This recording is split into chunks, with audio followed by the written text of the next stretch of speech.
program today will focus on the speaker himself, Shaun Irwin, his book called Convertible Referrals, and his community service connection to Cookie Cart, whose mission is creating a positive learning environment where 15 to 18-year-old teens gain work, life, and leadership skills through experience and training in a Minneapolis bakery. Shaun Irwin is president of the Anderson Agency, a Minneapolis-based independent insurance agency. He has his own rags to riches story that is as literal as they come. Simply in need of a job to feed his family, he started as an agency mail clerk. 11 years later, fueled by luck, love, friendship, learning, gratitude, and the power of referral-based growth, he ended up purchasing the agency. Shaun's a nationally recognized author, speaker, consultant, and consumer advocate. Shaun's actively participating in a number of community and civic organizations. He's a 3-time National Marketer of the Year, and he continues to actively seek to grow his organization on his guiding principle of helping others be successful. He lives near Minneapolis with his wife and 2 children. Please assist me in welcoming our guest speaker today, Shaun Irwin.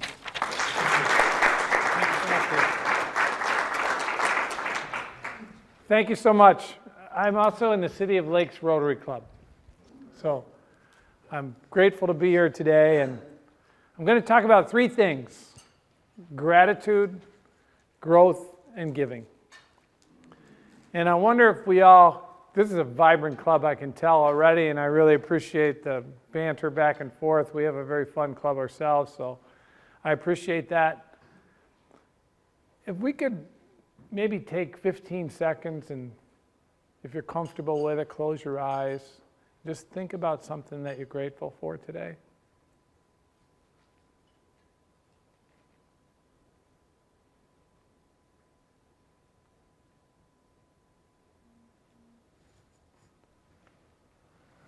That puts us in a really nice spot, doesn't it?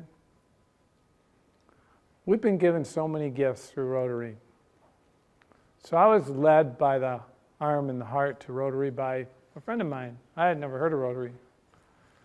Somebody introduced me to someone else, and that someone else said, "You know what? I think you'd make a good Rotarian." And I said, "What's that?" So that's how I got introduced to Rotary. But let me go back a little bit.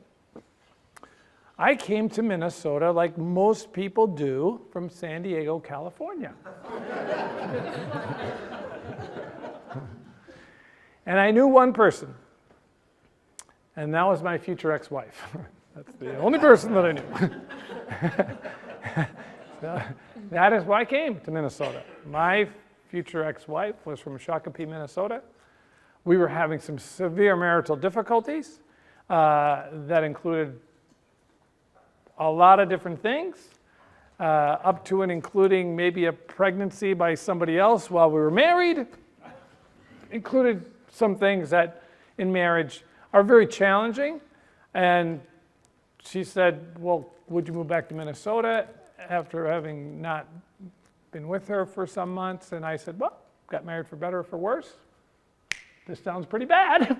I'm in." So I moved to Minnesota. Approximately a month and a half before she was scheduled to have this baby. And guess what I needed? A job. I needed a job.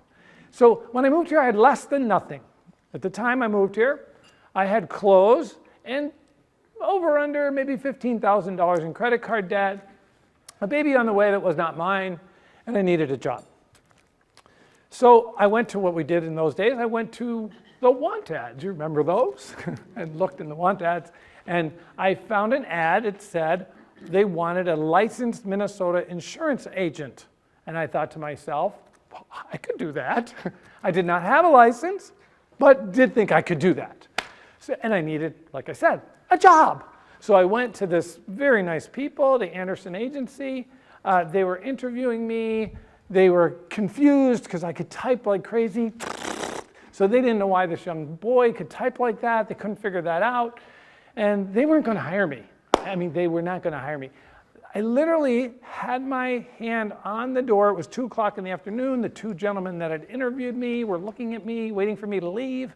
And I'm trying to figure out, I need this job, desperately need this job. And they had a computer off in the corner. Everybody remembers something called an IBM XT. Terry probably does. He's an IT guy. You probably do, Kim. So it was what we would refer to now as a paperweight. At the time, that was a computer. And at 2 o'clock in the afternoon, the computer was not turned on. It wasn't even on. I'm desperately laying my hands on the door. I need the job. I say to them, I get this brainstorm, what are you doing with that? And they looked over at the computer. They told me all the things they intended to do with it, if anyone ever turned it on. And so they told me, and I said, that's what I do. And it changed everything. They said, well, we got a guy who knows how to turn on the computer. We have to hire him. So they hired me. And I'm so grateful for that. I really am grateful. And my life didn't get better at that point. It was total chaos. I came with something else from San Diego. I could drink like a fish. And I did. So I nearly got fired. Repeatedly. More than once. And I'm so grateful. I had a mentor. His name is Lee Lauer. Was such a kind man. And how many people are native Minnesotans? A lot of people from Minnesota? I'm not. I came here from San Diego. I grew up on the East Coast. People on the East Coast have something they want to tell you. Generally, they say, hey, you knucklehead, I'm going to fire you if you don't quit drinking. That's not how it works when they're from Minnesota. He took me by the arm and said, if a guy were to notice that another guy missed Mondays and Fridays a lot, and he was concerned for him, what could he do maybe to help him? So it was a really roundabout way of saying, if you don't get this straightened out, you're going to get fired. So, and he was, again, he is still alive. He is the kindest man I've ever known. And it took a lot for him to say that to me. A very lot of his heart to say that to me. So I wrote at the top of a page. Everyone laughed. It was my choice, go to the bar or decide what I'm going to do with my life. So I wrote success at the top. And it wasn't about money. By then, I was already on my way to being divorced. I was not in a great place in my life. So I wrote success at the top. I wrote on one side all the reasons I could be successful. I'm good enough. I'm smart enough. God darn it, people like me. And all the reasons on the other side I couldn't. And basically, drinking was going to be an impediment to me doing it. So I did what any good young Irish guy would do. I went out and bought a 12-pack of beer and a pint of vodka, and I drank it all. And that was the last time I ever drank. I'm really grateful to Lee. And then it turned out I had a lot of energy. I used to spend a lot of energy drinking. Who knew? So I started to grow. And how I started to grow is I started to learn. I'm a lifelong learner. I was always interested in people. I was always interested in their stories.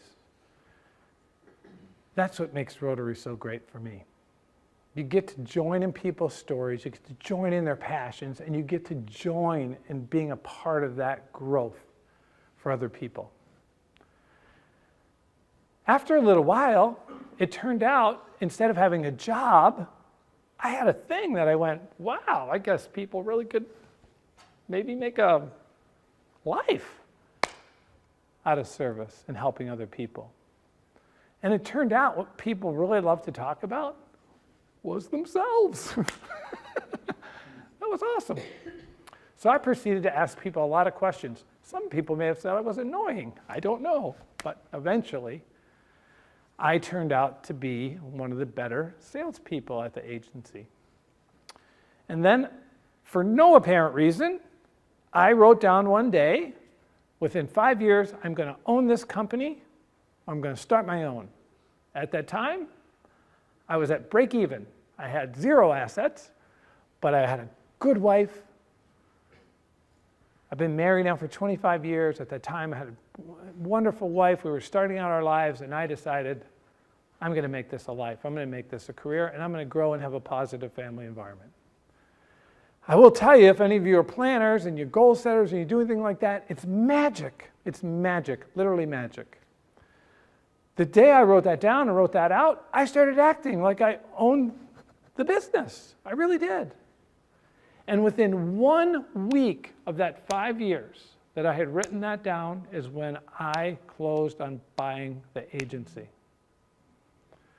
At the time I did that, I was about 18 years younger than an average agency owner. It didn't come with a manual. None of that stuff really happened. I didn't know what I was doing, frankly. But by gosh, I owned a company.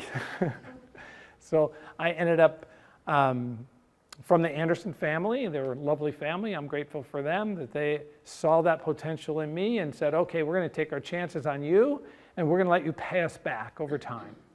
And that's what I did. Since that time, we are a little over 6 times the size we were when I was able to purchase the company. And about a year and a half after is when I was introduced to Rotary.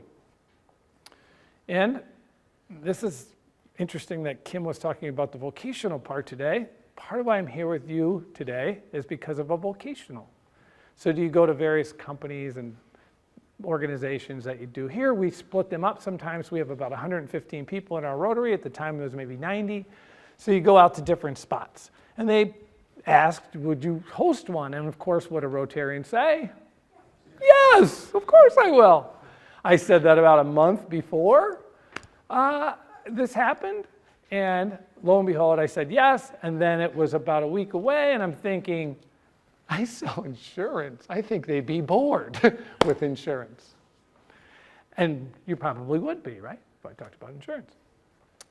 So instead, I talked about the influence of Rotary on our organization and the influence in giving in our organization. And I'll tell you a little bit about that. When I started in Rotary, I met a really nice Irish baker named John Tarrant. And my name being Shaun, maybe he thought I was susceptible to his Irish lilt. I'm not 100% sure. And he figured out right away I was probably susceptible to a little cookie. My favorite, by the way, are chocolate chip. And he said, lad, I want to come and introduce you to something, to the Cookie Cart.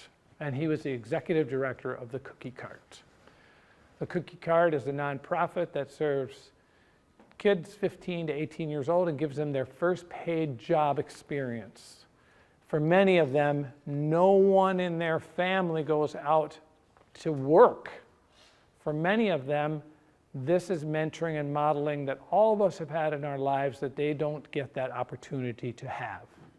So it's very, very impactful and powerful, and as Rotary will tell us, for next year, it makes a difference. It makes a real difference. So I met John through that, and he introduced me. I ended up being a board member for the Cookie Cart for 9 years. I'm sort of a double top secret fundraiser now. So my charge right now, we get calls from around the country wanting to know how can you start a Cookie Cart, because it's amazing. The work that they do is amazing. And what I want to help them do is to raise $100,000 so they can have this silo of information for people that want to start a Cookie Cart in Milwaukee or in Austin or another city that needs this kind of program for their kids. So be that multiplier. Much like Rotary, you have a project, you send it to the district matches that project, the district goes to the international matches that. It's how we multiply our giving. So I became involved with the Cookie Cart.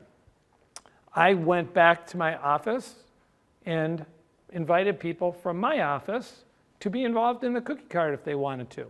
They asked a lot of questions, and I gave them cookies. That always helps, right? For all of you, by the way, at the end, if you'd like a cookie from the Cookie Cart, we have those to share with you. And that was wonderful. So our growing and giving in our office changed when I brought Rotary into our office. You can bring it into your nonprofit organization. You can bring it into your school if you're part of the school district, the city, or a company. And by bringing it in that way, I didn't tell people, you have to join Rotary, what I did is introduce them to the things that Rotary were doing. And when they were interested in something, maybe it was our raking that we do for seniors, or maybe it was we have a singing group in our Rotary. It might have been our singing group that we have, that they came to a holiday breakfast where they heard us sing. So eventually what happened in our agency is we added a tip of the month. And that tip of the month can be anything. It can be a health tip. If you're snowboarding, don't lean forward or you'll do a header. Any of the above. And as part of that tip of the month, they also got to contribute to their own charity of their choice. So each and every month we did that, and I can tell you the impact has been really, really powerful. And sometimes emotional in a way that reminds us and shakes us up. So I had a woman, she does not mind me saying her name is Jess. She had a tip of the month. We donated $350 to her favorite charity. And a couple days later, again, I'm already moved on to working and doing other things. She's coming into my office and closing the door behind her, and I can tell that tears are in her eyes. Is anybody in a leadership position at their organization? Is it a comfy feeling when people are closing the door as you can see tears glistening in their eyes? We're a little nervous. I will admit I was a little nervous. And she said, Shaun, I just want to thank you so much for that and let you know her family was still recovering. Who she'd given it to was the Cancer Society. Her family was still recovering financially from her having breast cancer. 2 children at home, 2 young children, her husband, both of them working. She had started with our agency in the year prior, and she was saying she could not have possibly have given that much money to this nonprofit. And as I explained to her, and all of you know, I didn't give that money to the nonprofit. We did that work together. We did that work together, and it was a vehicle that was important to her. So that giving that we do, it's not in a vacuum. We're modeling ways that other people can do in ways that are meaningful to them. It's the other part of Rotary that I love. My children were very young when we started in Rotary. And when I say we, I said that purposely. They were very young when we started in Rotary. Because guess what they did? They came along. They came along. They saw that giving, and they are some of the kindest, most generous kids that I couldn't possibly have had with just telling them about it. It's not possible without the showing and the living it. It's not even possible. So for these young people at the cookie cart, it's really not possible unless they have a way to learn what it's like to show up and show up for work and show up and be engaged and show up positively. They do it through a commercial retail bakery, and they do it through selling opportunities that they go IDS Center and have a table, and they get to engage with business people and with leaders and to say, thank you for being here and thank you very much. I have exciting news about the cookie cart. The cookie cart is opening a location in St. Paul. So we are going to have this second location that's going to be another platform to help young people in our community. We went to the Baking Bright Futures Breakfast. Patty is here. Sister Jean Thoroff, who founded the cookie cart, if you can imagine, she would be on the streets of North Minneapolis with 7- and 8-year-old kids selling cookies, literally on the streets, in a wooden cookie cart. Now, it has grown now to serve between 150 and 200 kids aged 15 to 17 with this very, always supported the focus of helping these kids to really learn about the first paid job experience. But some great news that we heard last week at the Baking Bright Futures Breakfast. If you go to a Twins game on the weekend, the cookie cart kids will be there selling cookie cart cookies. So that's a phenomenal thing that we're that will spread that message further and will give more opportunities for those young people to get hours and experiences of being a part of that. So this giving part that we do as Rotarians, sometimes we leave here, we sign up for the ones that interest us, which is exactly what we should do. We don't always get that same connection when we get back to our workplaces, when we get back to our homes, when we get back to our golf foursomes, when we get back to our different spots that we're hanging out in. So it's know, like, trust. That's what referrals are about. That's how we grow Rotaries. That's how we grow churches for Saul. That's how we grow our companies. That's how we grow our nonprofit missions.